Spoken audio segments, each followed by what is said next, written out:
Bien, bueno, antes que todo, presentarnos y agradecer, ¿cierto?, a los organizadores de este seminario, de este cuarto seminario latinoamericano en gestión de riesgo operacional. Eh, También, bueno, presentarnos, nosotros somos Corporate Compliance and Risk. Mi nombre es Víctor González, Raúl Neira. Somos socios consultores en esta empresa. Raúl es abogado, vasta experiencia en el ámbito penal y en el compliance. Yo soy ingeniero civil industrial, vengo del ámbito de la gerencia de riesgo y cumplimiento en el sistema financiero chileno. Además soy oficial de cumplimiento también en esta industria.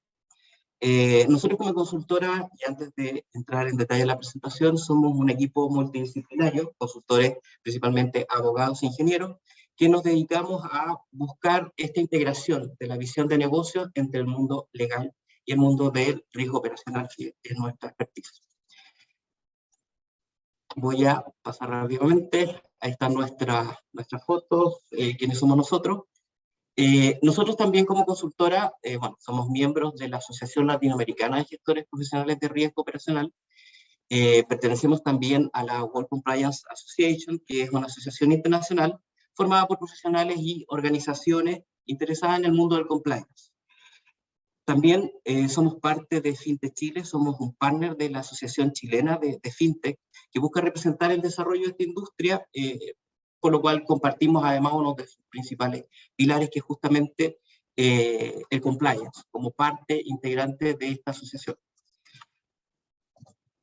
Bueno, ¿qué buscamos con la exposición y qué queremos abordar? Como decía el título de la presentación, bueno, nosotros vamos a hablar de lo que es la gestión del riesgo de cumplimiento y cómo se integra con el riesgo operacional. Buscamos en esta exposición, bueno, contar nuestra experiencia como consultora y nuestra experiencia además como profesionales en esta área, y hablar primero qué es lo que es el riesgo operacional, qué es lo que es el riesgo legal, ¿cierto?, dentro del ámbito del riesgo operacional, cómo se vincula con el riesgo operacional, cuáles son las fuentes de riesgo legal en este caso, los objetivos, cuáles son los grandes objetivos y que lo que nosotros hemos de alguna manera destacado en nuestra experiencia respecto a la gestión del riesgo legal. Algunas situaciones, y queremos llamarle oportunidades y no problemas, sino que ver de qué manera podemos afrontar estas situaciones que en algunos ámbitos puede ser negativo, pero se generan algunas oportunidades en lo que es la gestión del riesgo legal. Y también lo que hemos visto nosotros en la realidad con nuestros clientes. Luego queremos exponer un caso chileno emblemático en relación con el compliance o el cumplimiento legal. Un caso que se materializó después de varios años, que ya se había implementado la Ley de Responsabilidad Penal de la Persona Jurídica en Chile, y que ya habíamos tenido casos bien bullados que de alguna manera aceleraron ¿cierto?, la constitución de esta ley. No obstante, años después tuvimos un muy buen ejemplo en Chile que queremos compartir con ustedes, relacionado con fallas en distintos factores que definen el riesgo operacional y que están vinculados al riesgo legal. Luego queremos entrar en un detalle de lo que es en un ámbito del cumplimiento que tiene que ver con la protección del consumidor, que es un ámbito bastante transversal a las distintas industrias, y queremos mostrar, bueno, en Chile, cuál es la situación en Chile respecto a la protección del consumidor, para finalmente entrar en una propuesta específica, dado este ámbito de cumplimiento, cuáles son los primeros pasos que nosotros proponemos como consultora desarrollar para un programa de compliance en este ámbito del consumidor. Bueno, antes que todo, entrar a lo que es la definición o qué es lo que es el riesgo de cumplimiento, riesgo legal. El Comité de Supervisión Bancaria de Basilea definió el riesgo legal como la posibilidad de ser sancionado, multado u obligado a pagar daños punitivos como resultado de acciones supervisoras o de acuerdo o acciones de acuerdo a partes privadas, ¿cierto?, como una falta de adecuación. Por lo tanto, si nosotros entramos como un detalle más de esta definición, vemos que todos los negocios están expuestos a un riesgo legal. El riesgo legal puede ser verificado desde las operaciones, de cómo se realizan, Y también hay que tener mucho cuidado respecto a la incursión en nuevos mercados o nuevos productos. Muchas veces las empresas hacen un análisis respecto de lo que es su riesgo legal como una foto, como una situación fija, pero eso va cambiando en el tiempo. Uno de los grandes problemas de la evaluación de riesgo operacional en general, no solamente en el ámbito legal, es tomar fotos y no estar entendiendo que los negocios van cambiando y que las empresas también van evolucionando. Por lo tanto, es un monitoreo que se tiene que hacer de manera permanente. La gestión de riesgo legal, por lo tanto, es clave en sectores muy regulados, como el financiero, y yo creo que gran parte de la audiencia es del sector financiero, donde ya tenemos bastantes años respecto a la gestión de este riesgo, o el sector farmacéutico también, que está bastante regulado. Y generalmente estas industrias tienden a formar sistemas de compliance, es decir, cómo yo cumplo con los requerimientos legales para que no se materialicen estos riesgos. Pero vemos que día a día hay más regulaciones que hacen que estos riesgos sean transversales. Hoy día tenemos, y vamos a entrar en el detalle de algunos ejemplos en esta materia, respecto de industrias que no estaban acostumbradas a ser reguladas en ámbitos de compliance y hoy día nos damos cuenta que sí están afectos, ¿cierto?, a este riesgo. Si queremos entrar a cómo se vincula el riesgo legal con el riesgo operacional, vayamos a lo que es la definición del riesgo operacional. Entendemos que el riesgo operacional corresponde a aquel riesgo de falla en la operación derivado de una inadecuación o errores, ¿cierto?, que se pueden producir en factores que son críticos. Los procesos, ¿cierto?, procesos internos de las compañías, del personal, ¿cierto?, de los sistemas propios que tienen, las tecnologías que están relacionadas, ¿cierto?, con alguna operación, y con controles internos que pueden hacer fallar, ¿cierto?, todos los ámbitos, procesos internos, personal, sistema, pero también vemos que hay acontecimientos externos que afectan el riesgo operacional. Por lo tanto, si nosotros revisamos si el riesgo legal o riesgo de cumplimiento es un riesgo operacional, efectivamente tienen estos cuatro factores, causas que pueden provocar algún riesgo de materialización de lo que es el riesgo legal. Por ejemplo, en el ámbito de proceso, podemos no tener controles adecuados que nos permitan mitigar la materialización de algún ilícito, por ejemplo, o no ejecutar controles respecto de lo que nos dice la ley. Vamos a ver más adelante en un ejemplo cómo esto es tangible, y a pesar de que podemos en las distintas industrias tener años de experiencia en esto, nos vuelve a ocurrir. En las personas, por ejemplo, que un contrato o un finiquito esté mal desarrollado y que eso nos permita llegar a un escenario en que se nos materializa un riesgo, por ejemplo, ¿cierto? Los sistemas también, de repente no tener cláusulas correctas en sistemas informáticos. En la industria financiera, yo creo que a más de alguno le ha pasado en que hemos tenido cláusulas que no están bien hechas respecto a dónde están los códigos fuentes, por ejemplo, de un sistema. O acontecimientos externos, que pueden ser cambios normativos y que día a día vemos en los distintos países está evolucionando. Nacional e internacionalmente nos vemos afectados, ¿cierto?, por acontecimientos externos legales que afectan a la operación de la empresa.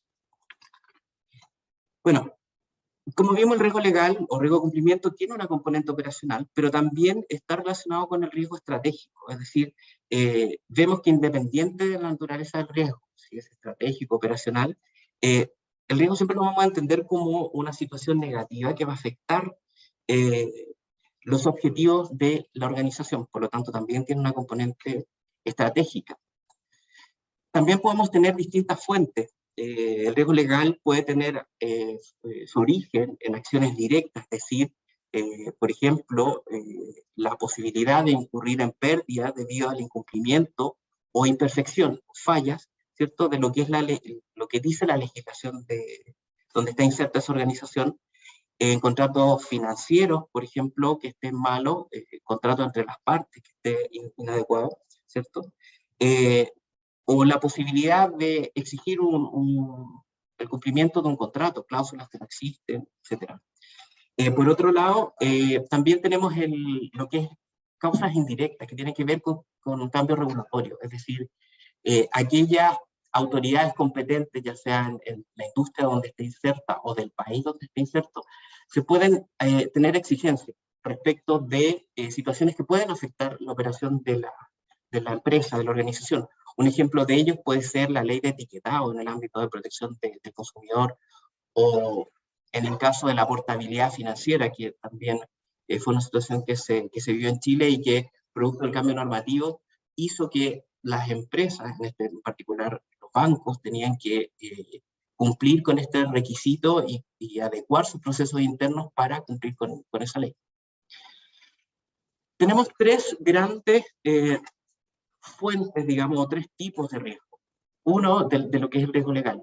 Uno tiene que ver con lo que son los contratos y los documentos, es decir, que corresponde a quizás una componente más operacional, podríamos decir, de las organizaciones de las empresas, donde tenemos que tener ciertos controles, bueno, físicos, generalmente, hoy día bastante más en digital, donde tenemos que además custodiar muchas veces contratos y se nos pueden generar algún tipo de problema o situación de riesgo producto de esto.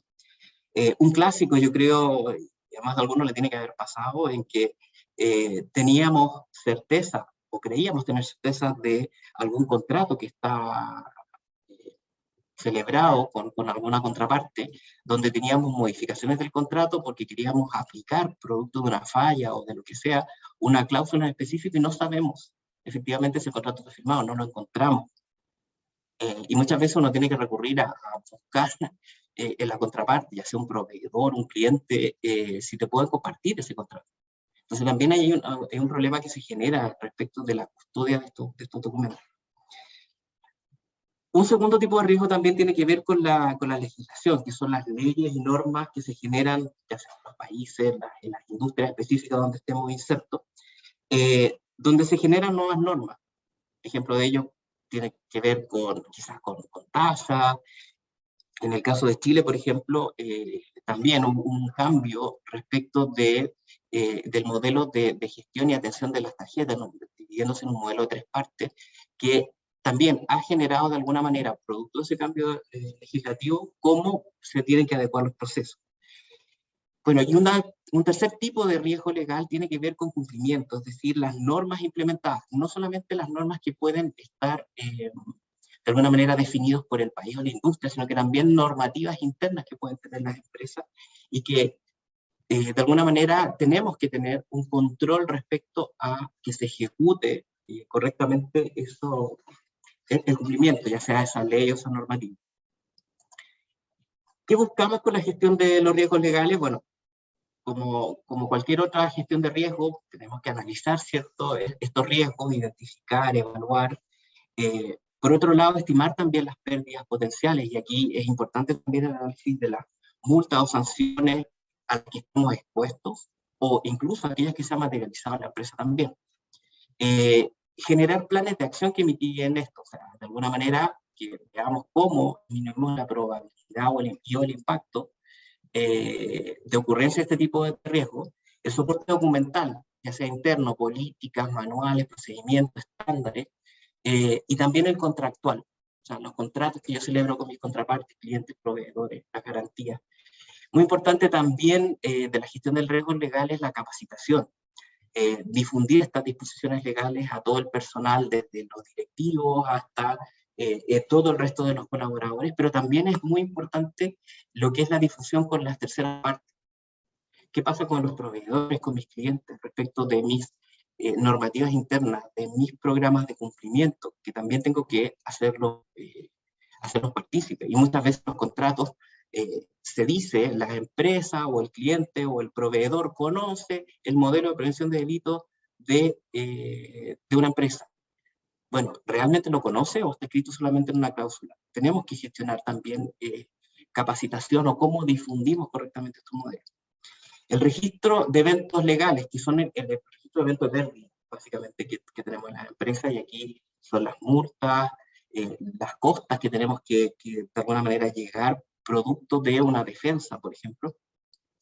Y finalmente vemos lo que es el monitoreo a través de indicadores KPI, KRI KCI, es decir, aquellos que tengan que ver con los procesos, con indicadores de desempeño de algún proceso, no sé, quizás la cantidad de contratos que están revisados o que tengo que regularizar, incluirle alguna cláusula. Generalmente, producto de los cambios normativos, tenemos que ir incluyendo cláusulas o anexos a los contratos. KRI, por ejemplo, entender la cantidad de multas o sanciones que hemos tenido, o indicadores que digan relación con los controles, la calidad de los controles.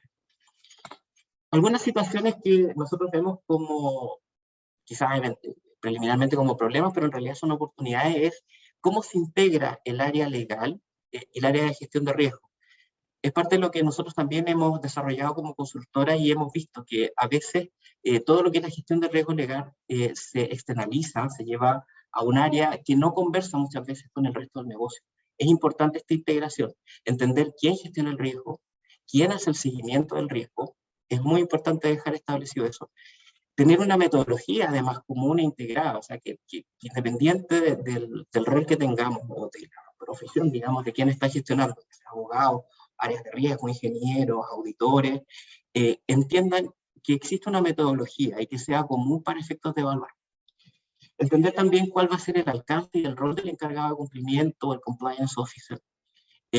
Priorizar en revisión, por ejemplo, de contratos u otro tipo de documentos que sea relevante, ir actualizando. Y lo más importante es generar una cultura de cumplimiento, más allá del solo cumplir la ley, sino que finalmente el objetivo final es que la gente actúe como un buen ciudadano corporativo. Es decir, que entienda, que comprenda el fondo del cumplimiento normativo. Bueno, para entrar ya más en detalle de cómo abordar esto y cómo nosotros dentro de la consultora vemos que hay que abordar esto, queremos analizar un caso, el caso Corpesca. Bueno, este es un caso nacional, el cual nos va a contar Raúl, abogado y consultor también de la consultora. Él les va a comentar de este caso, que es muy interesante de ver cómo hay fallas en los distintos factores del riesgo operacional, en particular con el riesgo de cumplimiento.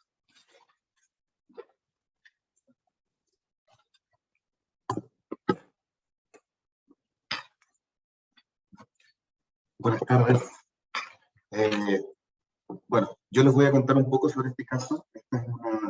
Esta es parte de un trabajo interno de investigación y análisis de la sentencia del caso Corpesca en Chile.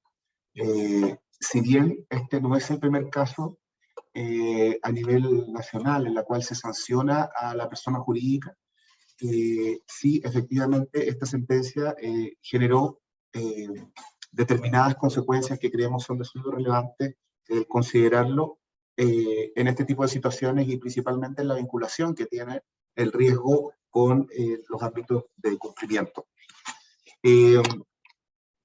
En particular, y muy breve, es importante un poco tener claro el contexto del compliance en Chile, que es para entender bien este caso. Bueno, Chile, el año 2007, en el contexto básicamente de la invitación que se le hace como Estado para efectos de poder formar parte de la OCDE,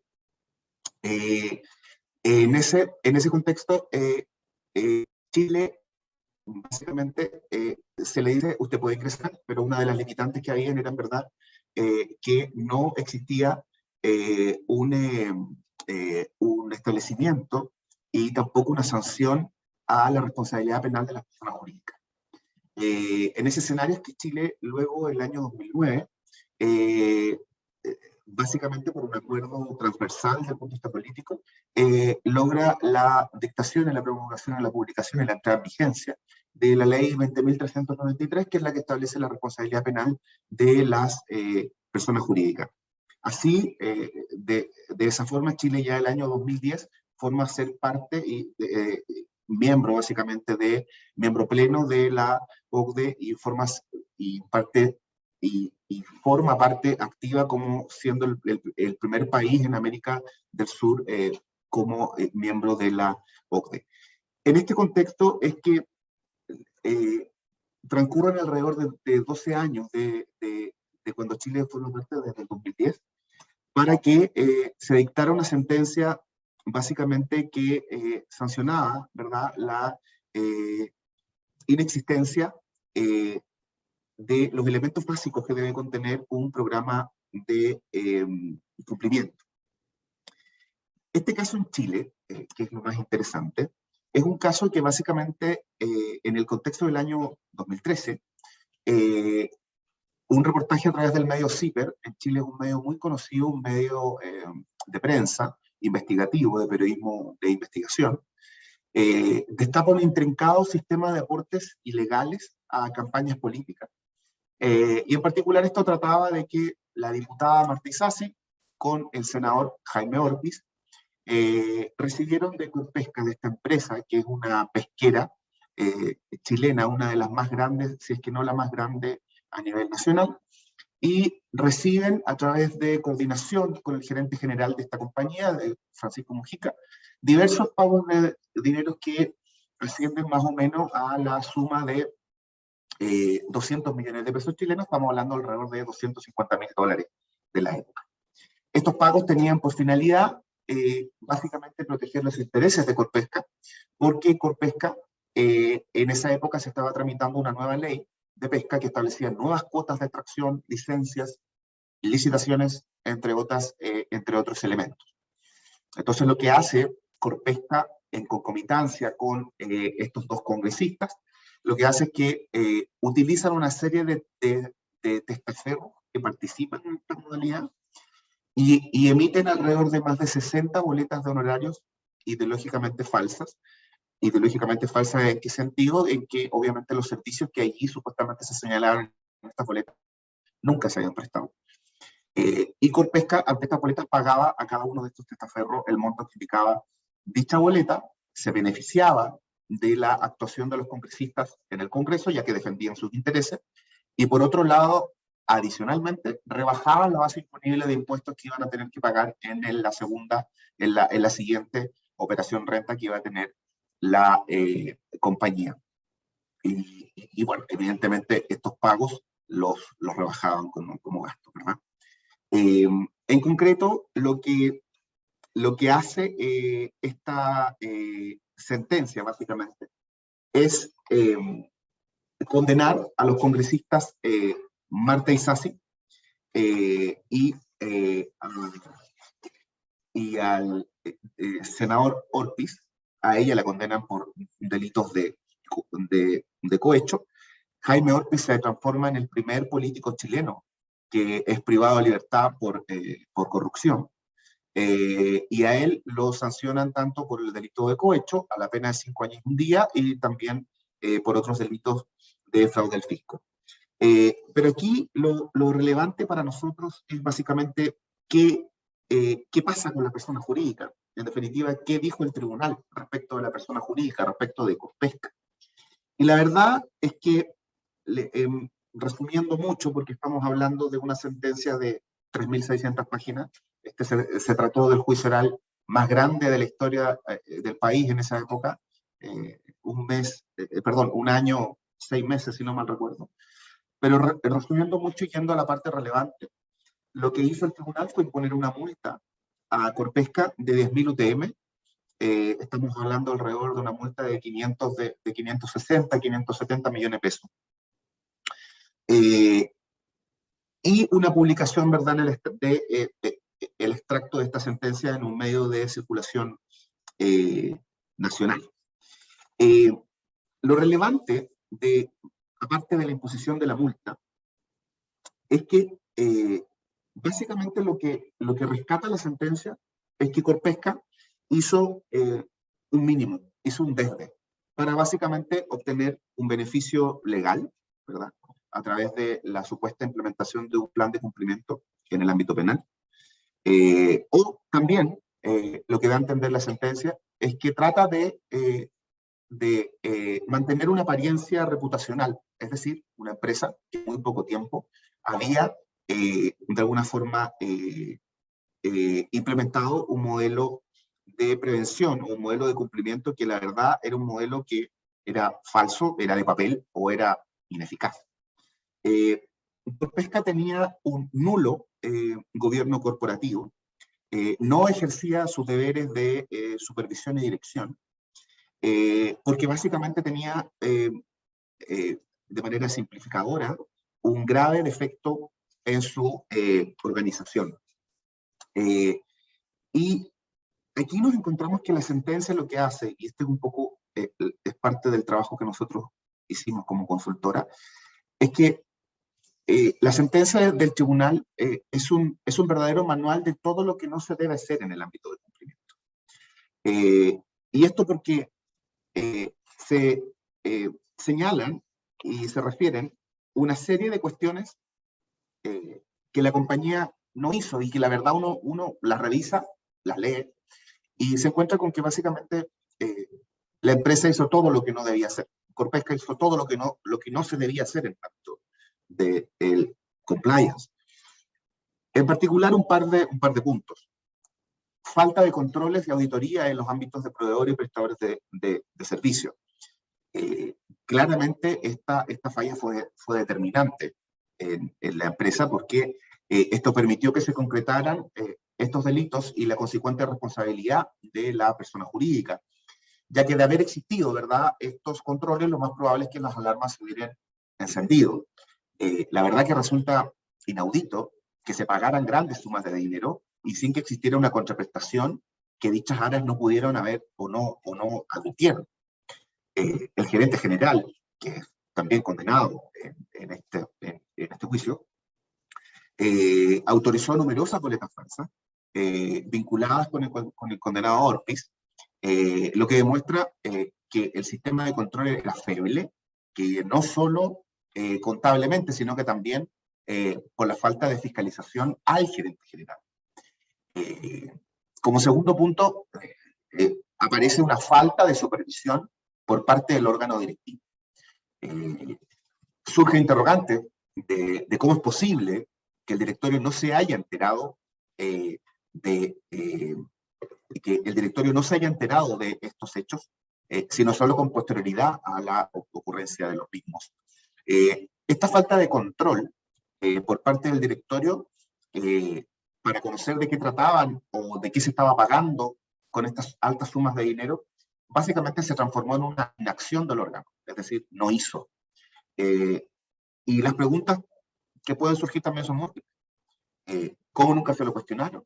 ¿Cómo el órgano directivo quizás dejó de hacer? ¿Fue negligente?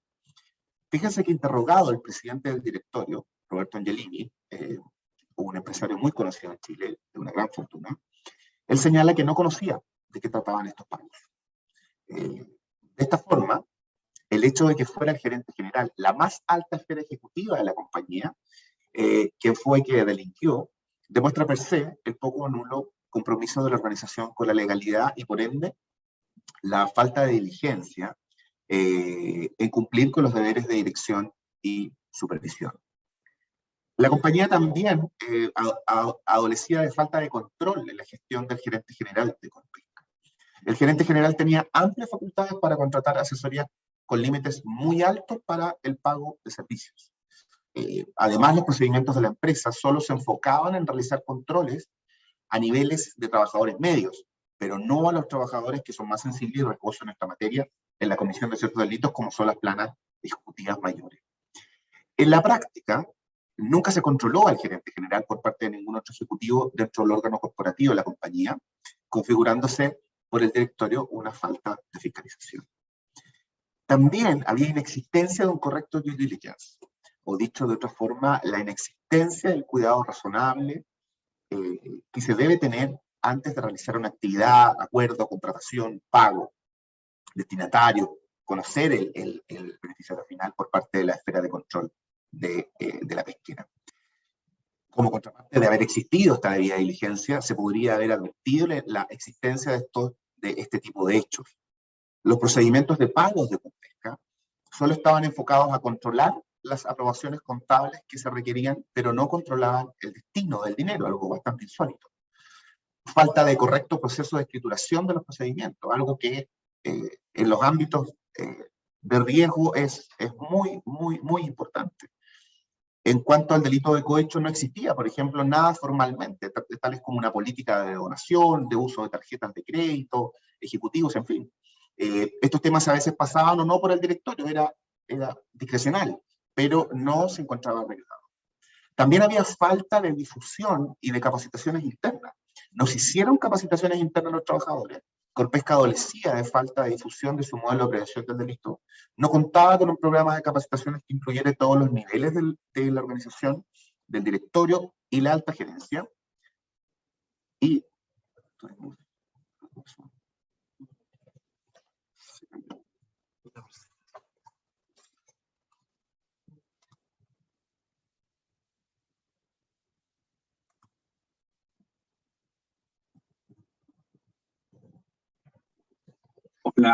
¿Algún inconveniente con la presentación?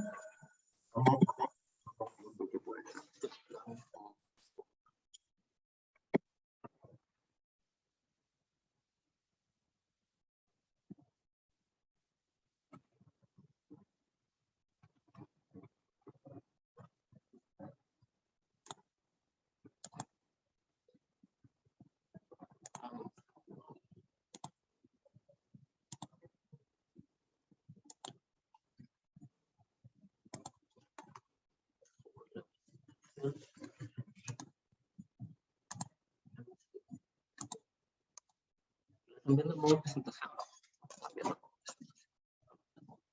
Sí. Ahí sí lo ven bien. Efectivamente, ya se ve bien. Ok. Estábamos en el punto de las capacitaciones. No contaba con un programa de capacitaciones que incluyera todos los niveles de la organización, ¿verdad? El directorio, la alta gerencia. Menos, o tampoco tenía o existía una difusión a través de los típicos canales como web, mail, murales, entre otros.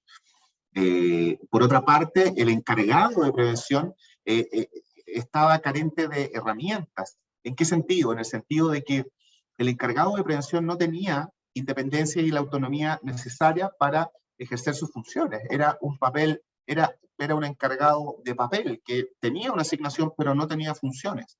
En el organigrama de la empresa, este le reportaba directamente al gerente general y no al directorio. Bien sabemos qué efecto puede provocar eso.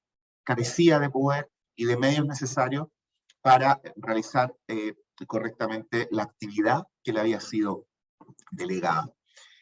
Y finalmente tampoco se cumplía o se cumplió con la obligación de incorporar el modelo de prevención como anexo en los contratos de los trabajadores sobre esta materia. La verdad que, como les decía, es un verdadero manual lo que nos entrega Corpesca de lo que no se debía hacer en el ámbito del compliance. Y un elemento relevante en este caso, la empresa, nosotros llamamos, le entrega un insólito premio a la corrupción como gerente general. Porque Corpesca no haya nada mejor que hacer que aceptar la renuncia del gerente general de la compañía, le agradece su gestión y le paga una indemnización de alrededor de 300 millones de pesos chilenos, estamos hablando alrededor de $368.000, es decir, un valor incluso más alto que los propios sobornos en sí mismos. Y más aún lo mantiene vinculado laboralmente a otra empresa del grupo, lo que evidentemente permite concluir que a esa época Corpesca tenía un completo repudio a la correcta cultura de cumplimiento organizativo. Sin embargo, como en la vida, no todo es tan malo, y nosotros decimos hay luz al final del túnel. ¿Y esto por qué? Porque luego de que ocurren estos hechos, luego de que se destapan estos aportes ilegales a campañas políticas, la empresa comienza a tener un cambio esperanzador. Y ese cambio esperanzador hace que hasta antes de la entrada de que partiera el juicio oral, la empresa realizó una serie de cambios que luego le permitieron una minorante de pena. La pena que se estaba solicitando era 20.000 UTM y al final se le condena a 10.000 UTM. Y dentro de las modificaciones que ellos hacen, es que ellos certifican su modelo de prevención luego de sucesivas actualizaciones hasta el año 2021. Crean un comité de auditoría y gestión de riesgo donde el encargado de prevención rinde cuentas sobre puntos relevantes. Eso no existía a la época que ocurren los hechos. Se establecía un mayor control para el proceso de firma de cheques, y lo que va unido con el sistema de pagos de honorarios, el cual fue robustecido. Se limitan los montos por los cuales se podían hacer estos cheques y pagos, y se realizaron también una serie de actividades de discusión sobre el modelo de prevención. Es decir, la compañía, como decimos en Chile, acusa el golpe de haber incurrido en una práctica ilegal.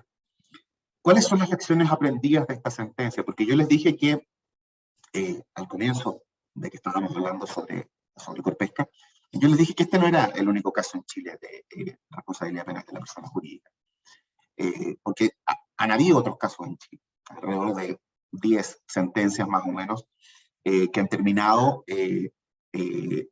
con sanciones o con acuerdos principalmente a través de lo que se denomina una suspensión condicional del procedimiento, pero ninguna sentencia como esta había sido tan perentoria y había recogido de manera tan pormenorizada la falta de cumplimiento a los elementos que debía tener un modelo en esta materia.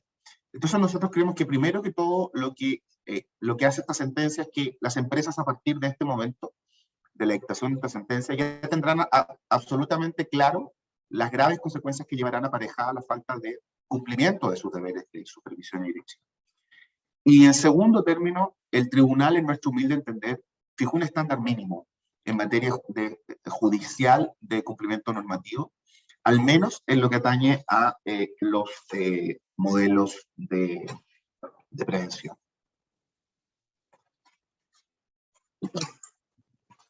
Bueno, tal como mencionaba Raúl, aquí, bueno, vimos el caso de Corpesca y cómo esto de alguna manera afectó, y uno puede ver desde esta misma historia distintas fallas, tanto en procesos, en ámbitos de personal, eventualmente también de sistemas, y cómo se consideró bien el ámbito externo. Queremos entrar también en profundidad en lo que es la Ley de Protección del Consumidor, en el caso chileno, cómo ha evolucionado esta ley, cómo se le ha dado atribuciones, de hecho, al Servicio Nacional del Consumidor, que es el CERNAC, en materia del consumidor y otros elementos también. ¿A qué queremos llegar con esto? De alguna manera, ver de cómo ha evolucionado esta ley y cómo llevar este caso práctico, que también es bastante transversal a distintas industrias, digamos, cómo nosotros vemos los primeros pasos que hay que dar en términos del cumplimiento normativo y la gestión del riesgo legal.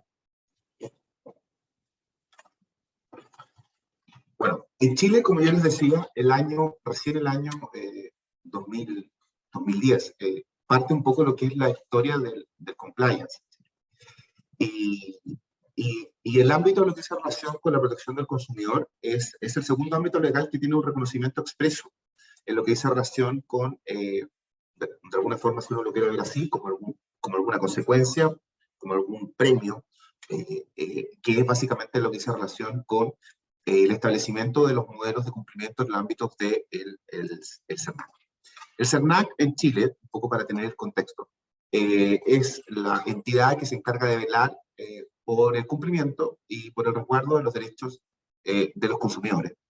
El CERNAC en Chile se crea en 1990, reemplazando la ley IRINCO, y derechamente en 1997 se dicta la ley que establece la protección de los derechos de los consumidores. Luego se hicieron una serie de reformas y las que principalmente nos importan es lo que dice relación con la ley 21.081 y la ley 21.398, los cuales fortalecen el CERNAC, le entregan nuevas facultades y mecanismos para el desincentivo de infracciones a la ley, y que establecen una serie de nuevos derechos para los consumidores, elevando las exigencias en materia de supervisión. Estas leyes, como les señalábamos, lo que hace es que fortalece CERNAC, fortalece las asociaciones de consumidores. Las asociaciones de consumidores incluso en Chile pueden participar de fondos concursables como consecuencia de alguna parte de la multa que o de las indemnizaciones que no se hayan adjudicado las personas que son víctimas de estos ilícitos. Se incrementan las multas hasta 6 veces y se establecen atenuantes, que es un poco lo que les señalaba, para las empresas infractoras, dentro de los cuales, si usted tiene un modelo de cumplimiento en los ámbitos de la norma del CERNAC, eso se va a considerar como una colaboración sustancial y lo que va a hacer es que va a poder uno acceder a la rebaja de esa pena, de esa sanción, de esa multa. Los impactos de estas dos normas se ven en 3 ámbitos, en lo que son empresa, consumidor y CERNAC. Como les decía, hay un aumento de multas. Básicamente también el CERNAC puede invitarte a un procedimiento voluntario con nuestras mediaciones colectivas, ¿verdad? Donde puede invitar a la persona y de hecho a la empresa, perdón, e incluso puede en este mismo contexto forzarla a tener que implementar un modelo de cumplimiento en los ámbitos del CERNAC. Se fortalece también la participación de la sociedad civil, como les señalaba, otorgando más herramientas a las asociaciones de los consumidores. Las facultades del CERNAC también aumentan en el entendido que pueden reunir información para detectar y constatar infracciones, dentro de otras de facultades que que le entregan estas dos normas. Lo que hace esta ley, y esto también se vincula mucho a los riesgos, es tener súper claro que el CERNAC en Chile, con esta nueva normativa, aumenta las multas hasta 6 veces comparada con la antigua norma. Entonces, ¿qué pasa si efectivamente no cumplimos con la norma del consumidor? Ahí tenemos 4 ejemplos claros. En un caso, si usted no cumple con lo ofrecido por el consumidor, puede tener una multa de hasta 300 UTM, estamos hablando de casi $20.000. ¿Qué pasa si hay una suspensión o justificación de un servicio no contratado? La multa puede llegar hasta 750.000 UTM, estamos hablando de $48.000.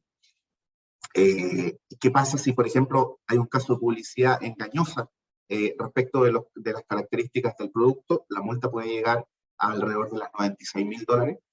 Y finalmente una publicidad engañosa que puede incidir en la calidad del producto, que puede afectar la salud, la seguridad de la población. Estamos hablando que la multa puede llegar hasta $145.000. Entonces, ese es comillas, el beneficio o es el incentivo para poder tener un modelo de cumplimiento en el ámbito de las normas del consumidor. Este es un ejemplo básicamente de lo que ocurre, que se vincula mucho también con lo que hablábamos un rato atrás, con el riesgo reputacional y las consecuencias. Porque esto es lo que pasa básicamente cuando las compañías, cuando las empresas no cumplen con la norma. A veces puede parecer muy tentador el obtener un beneficio pequeño, pero la verdad es que aquí tenemos 3 ejemplos en Chile, por ejemplo, de 3 caídas bursátiles de 3 casos muy conocidos, CMPC, Sokimich y La Polar, donde hubo una caída del precio de las acciones luego de que se hace público, ¿verdad? Acuerdos colusivos en el caso del papel, que se llaman Chile, Sokimich y La Polar.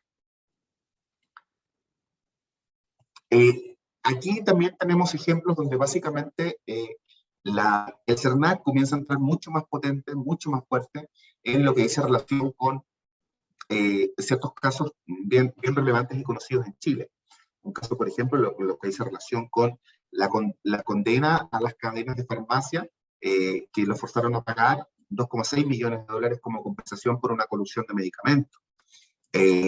Por otro lado, CERNAC cuando presenta demandas colectivas contra Falabella y contra París, que son empresas que ya no están solo en el ámbito chileno, o sea, hay varias de estas compañías que están en el Cono Sur, en países cercanos, donde básicamente se les invita a un procedimiento voluntario colectivo, lo que básicamente significa que los ciudadanos son indemnizados, todos los ciudadanos que pueden haberse sido afectados por este acto colusorio. Por otro lado, nos encontramos con ejemplos de tasas de embarque por viajes no realizados, todo esto en el contexto de la pandemia. Y líneas aéreas como Sky, Avianca, JetSmart, Copa, Latam de Chile se comprometió en su momento a restituir más de 4.000 millones de pesos y que benefició a más de 400.000 consumidores. Por otro lado, CERNAC presentó una demanda colectiva también en otro sitio, otra web muy conocida en estos ámbitos, por no dar solución a los consumidores tras suspensiones de viajes y paquetes turísticos. Eso nos dice, y con esto yo finalizo mi parte, eso lo que nos hace y nos pone de manifiesto es cómo efectivamente los riesgos legales, cómo las contingencias legales, cómo el no cumplimiento de la normativa en el ámbito del compliance está entrando muy fuerte en Sudamérica. Nosotros sabemos que en Perú también la cantidad de normas a las cuales están sometidos y que pueden ser fuentes de estos riesgos legales puede ser incluso más alta que lo que es a nivel nacional. Eso es un poco lo que creemos que es relevante tener en consideración. Bueno, entrando en este último punto en particular, lo que comentaba Raúl, en relación a lo que es la protección del consumidor, queremos en estos últimos minutos presentar un análisis más bien práctico de cuáles son los primeros pasos que nosotros sugerimos para realizar lo que es la gestión del riesgo legal. Primero, bueno, claramente tenemos que analizar lo que es la normativa aplicable a la empresa y a la industria donde está inserta, de manera de conocer el marco normativo donde me muevo. Y en particular, cuando vemos como empresa o organización cuáles son aquellas leyes que nos afectan, veamos un ejemplo práctico de cómo nosotros esto lo aplicamos para un análisis de brecha, que es lo primero que nos va a detectar cómo estamos, cuál es el estado del arte de la empresa en relación a ese cumplimiento normativo. Este es un caso, bueno, los resultados en el análisis de cómo estaba el estado del arte de una empresa en particular que analizamos, donde primero tenemos distintos aspectos que se revisan, que se monitorean. Entendemos el ámbito de la ley donde tenemos que hacer gestión, cuál es la variable que estamos analizando específico, y hacemos análisis de hallazgo en definitiva. El hallazgo nos puede decir, mira, estás cumpliendo con el criterio que se está revisando, con aquella variable en particular, que nosotros le damos la categoría de verde, o amarillo, mira, cumples esa variable, pero parcialmente, hay elementos que faltan, o que están carentes, o tienen errores, algunos errores. Y en rojo cuando no presenta la empresa una acción o no está en línea en cumplimiento con esa variable. Aquí vamos a mostrar en el ámbito, por ejemplo, de protección del consumidor y lo que revisa en particular el Servicio Nacional del Consumidor y lo que establece la ley, es que primero se tiene que identificar el proveedor. Cuando hablamos de proveedor es la empresa que presta servicios al consumidor final. Primero, identificar si tiene domicilio físico, un teléfono, un correo electrónico o soporte para consulta. Y nosotros creo que vemos ahí, vemos en particular que en un caso, el hallazgo es que sí, en el sitio web se identifica el domicilio y se establece en un documento en particular que son los términos y condiciones, se identifica algún teléfono o alguna forma de contacto con la empresa. En este caso, de este análisis cumple los tres aspectos. Por lo tanto, no hay un hallazgo en ese sentido. Identificación del representante legal. Y aquí, si bien en este ejemplo la empresa lo cumple, aquí ya es donde empezamos a detectar ciertas falencias, que no se identifica el representante legal. La ley establece en particular lo que es la protección del consumidor. Se tiene que identificar al representante legal en algún lugar, ya sea dentro de la web en términos y condiciones, que es documento que en general se ocupa hoy día, sobre todo en lo que es comercio electrónico. La información respecto a las sucursales físicas también. Primero, identificar los datos de la empresa. Cuando una empresa tiene una sucursal física, se debe indicar claramente cuál es el nombre de la empresa, cuál es el RUT. El RUT en Chile es el identificador que se tiene de la persona jurídica, así como la persona natural también tiene su identificador. Los canales de contacto que se establecen y quién es el encargado del local. Aquí, en este caso particular del análisis de este cliente, cumplía parcialmente, o sea, tenía datos de la empresa, el RUT, pero no se establecía quién era el encargado de la sucursal, que es algo que establece CERNAC. Otro ejemplo, y aquí ya tiene que ver en el ámbito de la información sobre la transacción en relación con el consumidor, es existencia de un términos y condiciones. Existe una publicación, es un documento web que el usuario puede aceptar. Bueno, obviamente, dependiendo de la legislación, esto puede ser informativo o tiene que haber una condición de aceptación. En el caso de Chile, al menos tiene que estar la existencia de la publicación de estos términos y condiciones, descripción de los bienes y servicios que se están comprando, bueno, en este caso la empresa cumplía con eso, pero también hay otros elementos: despacho de los productos, identificación del precio total, stock de los productos. Aquí encontramos algunas fallas. Si bien había una información respecto al despacho de productos, no había detalle respecto a zonas más australes donde sí se decía vender el producto, pero que había un retraso respecto de ese despacho. Identificación del precio total también tiene que ver con lo anterior. Quizás había un recargo en el cobro del despacho que no estaba bien detallado, o, que es lo frecuente, errores en las listas de productos, sobre todo cuando hay algún tipo de promoción, y finalmente ese producto, digamos, tiene un error. ¿Cuántas veces hemos sabido de casos de líneas aéreas que venden por error ticket aéreo por, no sé, 1.000 pesos chilenos, que en realidad eran $1.000 lo que estaban vendiendo, y hubo un error ahí? Lo mismo pasa con el stock de productos. Acá existían diferencias respecto al estado actual del stock de productos. También información de la transacción, y aquí ya para ir cerrando, estamos ya en el tiempo, derecho a retracto, que en definitiva es ese tiempo de alguna manera tomar decisiones y para el consumidor, sobre todo cuando no tuvo acceso al producto, o en relación con la garantía legal. Bueno, también otros elementos como la vida útil de bienes durables. Hay una norma que va a empezar a correr a partir del miércoles de esta semana en Chile, respecto de informar la vida útil de algunos productos durables. En general las empresas no están preparadas para esto, y aquí es donde hemos encontrado las principales brechas. Lo mismo con el plazo en que la empresa va a disponer del servicio técnico o la reparación. Bueno, y otros elementos también relevantes como el derecho a no ser discriminados, en particular en temas de las sucursales físicas, la atención, y lo que tiene que ver con los protocolos de seguridad que tienen las empresas y que la ley establece ciertos lineamientos.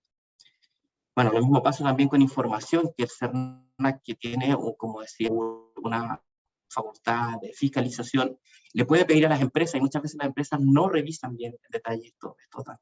Bueno, ni hablar de modelo de cumplimiento. Si estamos haciendo un análisis de brecha recién, es altamente probable que no exista un modelo de cumplimiento y que tenga que ser parte de una curva de aprendizaje.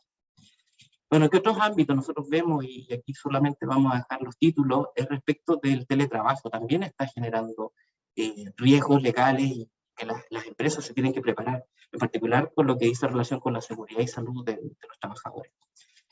Prácticas comerciales, libre competencia, son aspectos también que aparecen cada día más fuertes en Chile. Tenemos mucho, sobre todo en lo que dice relación con la industria financiera, muchas controversias respecto de lo que es la libre competencia y a los temas que van a los tribunales competentes. Conducta y cultura, conflicto de interés, medio ambiente, bueno, en fin. Como vemos, y aquí para cerrar, el ámbito del cumplimiento legal tiene mucho que ver con el riesgo operacional. Cumple todas las variables, y aquí lo que quisimos compartir con ustedes es de qué forma nosotros vemos estos primeros pasos. Yuri, te cedo la palabra porque creo que ya estamos en el tiempo. Bueno, lo que vamos a hacer a continuación es, bueno, hay ciertos intereses, de repente algunas personas que están con algún tema, digamos, alguna inquietud, alguna consulta. Todavía tenemos un margen de unos cuantos minutos para iniciar ya, que es la segunda ponencia del día de hoy. Yo sí tengo una inquietud con respecto a lo que es la administración del riesgo del incumplimiento normativo. Por ejemplo, ¿cómo han logrado articular esta definición de lo que es la matriz de riesgos con respecto a lo que es este concepto de matriz de riesgos por incumplimiento normativo? ¿Cómo lo han articulado por allá los pares de Chile? ¿Cómo han logrado incorporar este concepto? Bueno, preliminarmente, generalmente las empresas lo que parten haciendo, y lo que hemos visto, es que tienen como matrices de riesgo paralelas, digamos. El área de gestión de riesgo tiene su matriz de riesgo por un lado, con mapeado todo su riesgo, pero dejan de lado, de alguna manera, la matriz de riesgo de cumplimiento normativo, que lo deja en manos del área legal. Lo que hemos integrado y que ha sido de alguna manera exitoso en las empresas es entender lenguajes comunes, independiente de quién gestione, tener en el área, centralizado en el área de gestión de riesgo, el control que puede llevar un área legal, un área de compliance o de cumplimiento. pero que estén comunicados, que alguien haga seguimiento a los planes de acción, y que no sea solamente un levantamiento. Básicamente hacer este seguimiento a los planes de acción de manera centralizada. Muchas veces también, y parte de los elementos que hemos visto clave también en el éxito de esto, es contar con herramientas. Existen software. De repente, claro, en general nos acostumbramos al Excel, y yo creo que esto no va a ser ninguna sorpresa para nadie, que se lleva control respecto de eso, pero hay software simple que permiten de alguna manera tener un workflow, generar alertas, generar controles también respecto de cómo se gestiona esta matriz de riesgo, la actualización, herramientas también no solamente tecnológicas, sino que también de soporte, de saber, bueno, qué está pasando en términos de la normativa. ¿Hay algo nuevo? ¿Hay algo que salió? ¿Hay algo que nos puede golpear o pegar como empresa? También es importante ese tipo de contar con ese tipo de herramientas, no solamente tecnológicas, sino que también de apoyo en el levantamiento de los nuevos riesgos. Claro, sí, pues efectivamente, aquí justo Andrés comenta, las empresas grandes recomiendan alguna herramienta que permita automatizar material. Sí, efectivamente, Andrés, hay soluciones en general de todo calibre, hay desde autos chinos hasta Ferraris, depende de qué es lo que quieras invertir. Hay inversiones que son muy grandes, una herramienta tipo, digamos, de gobierno corporativo que incorpora los temas de riesgos, cumplimiento, todos los temas de SOX y control. Sí hay herramientas que son muy buenas y son muy grandes, pero también valen su peso, ¿no? Archer y demás. Por ahí, pues, algunos nombres. Archer es una de ellas que ve el tema de gobierno corporativo, ve el tema de compliance. Por ejemplo, el día miércoles vamos a tener la presentación, por ejemplo, de Jimena Alguacil, de España, que ella nos va a presentar un software que permita administrar el riesgo de cumplimiento de terceros. ¿Para qué? Para que de alguna otra manera podamos administrar esas obligaciones que tenemos con terceros de forma estructurada. Aquí Raúl Cepeda justo tiene una consulta, tiene un comentario. Vamos a hablar rapidito nomás, Raúl, porque tenemos justo los tiempos como para iniciar ya la segunda presentación. Sí, Raúl, no sé si lo puedes escribir tu consulta para dar nombre. Igual, eventualmente a todos les vamos a dar acceso a la información de qué herramientas pues van a ustedes poder tener acceso a través de los diversos pares con los cuales ustedes puedan ver soluciones alternativas y permitan ustedes también acceder a este universo de los temas. No sé si Raúl puedes escribirnos para poder tener tu pregunta y canalizársela a Víctor ya para dar pase a la segunda presentación. Ok, acá dice, ok, vamos a esta pregunta. A ver, Pablo Fernández, considerando que es gran cantidad normativa la que le corresponde cumplir a una entidad, ¿consideran que lo correcto es seleccionar aquellas que tienen una pérdida mayor para la entidad o seleccionar artículos específicos y evaluar su cumplimiento? ¿Cuál es tu percepción, mi estimado Víctor, con respecto a este comentario de Pablo? Muchas gracias, Pablo, por tu comentario, tu consulta.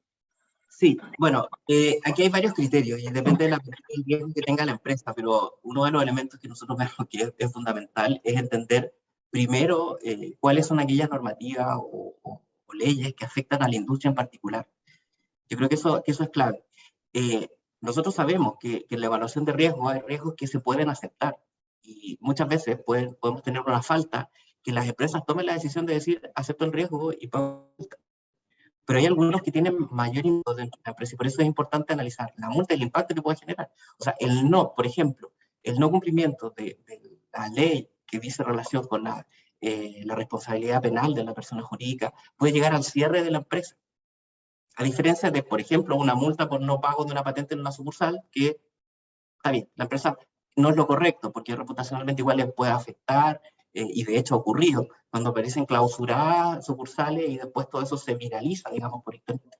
Y uno puede tener esa pérdida y uno puede decir, bueno, como empresa asumo la pérdida del cierre de la sucursal, pero no así quizás asumir la pérdida del cierre de la empresa. No sé, Yuri, ahí me gustaría también escuchar tu opinión.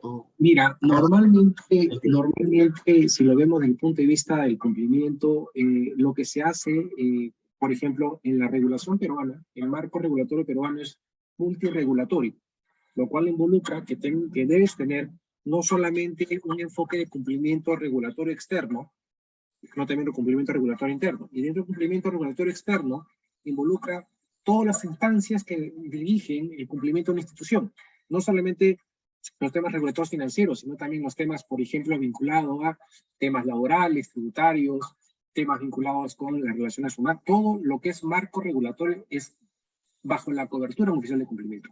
Y lo que se hace es, se desarrolla un normograma, que es un inventario de todas las normas que regulan una institución, y luego se hace un desagregado de todas las obligaciones que hay en cada normograma. Por eso es una sábana informativa, en la cual pueden haber tranquilamente 1000 obligaciones, y cada obligación tiene N responsabilidades. Entonces se lleva finalmente manejarlo en Excel, es casi imposible. Lo que se hace es, se automatiza la solución para que tú puedas tener un inventario normativo, y ese inventario normativo, ese normograma que desagrega una serie de obligaciones, terminan finalmente generando una serie de actividades que el oficial de cumplimiento tiene que reasignar a los diversos responsables de los procesos en la organización, y él tiene que pilotear el cumplimiento. Entonces, la matriz de obligaciones es una matriz bastante extensa. Yo he visto acá, hemos trabajado en empresas peruanas aquí a Brasil, y le han salido tranquilamente unas 1200 obligaciones, normas, que a su vez estas pueden tener 10, 20 o 30 obligaciones. Entonces, eso se convierte en el Excel, ya te queda demasiado corto, o sea, eso ya no te sirve. Tienes que pasar a una segunda instancia, que es empezar a gestionar herramientas para poder administrar todas las obligaciones, y esas obligaciones, pues, el Compliance Officer asegurar cumplimiento delante de las mismas. Entonces, hay soluciones, nosotros hemos trabajado con soluciones que permiten articular todo esto dentro de la gestión del compliance y la gestión del riesgo también, para poder tener articulado todo esto en una matriz de riesgos con parámetros de riesgos propios de la visión normativa, independiente de los criterios de riesgo personal, por ejemplo, y articular todo eso en una gran solución que permita, pues obviamente, consolidar toda esa información y gestionarlo, ¿no? Vamos a ver cómo, por ejemplo, tenemos dentro del alcance, pues vamos a ver no solamente la presentación de Jimena el día miércoles, sino también vamos a ver una serie bueno, el día viernes tenemos a Fabián, que nos va, él representa Novasec, una empresa que también tiene soluciones de software para todo lo que es gestión de riesgos y cumplimiento, para que podamos tener una visión bastante amplia de cómo articular todo este modelo bajo un enfoque GRC.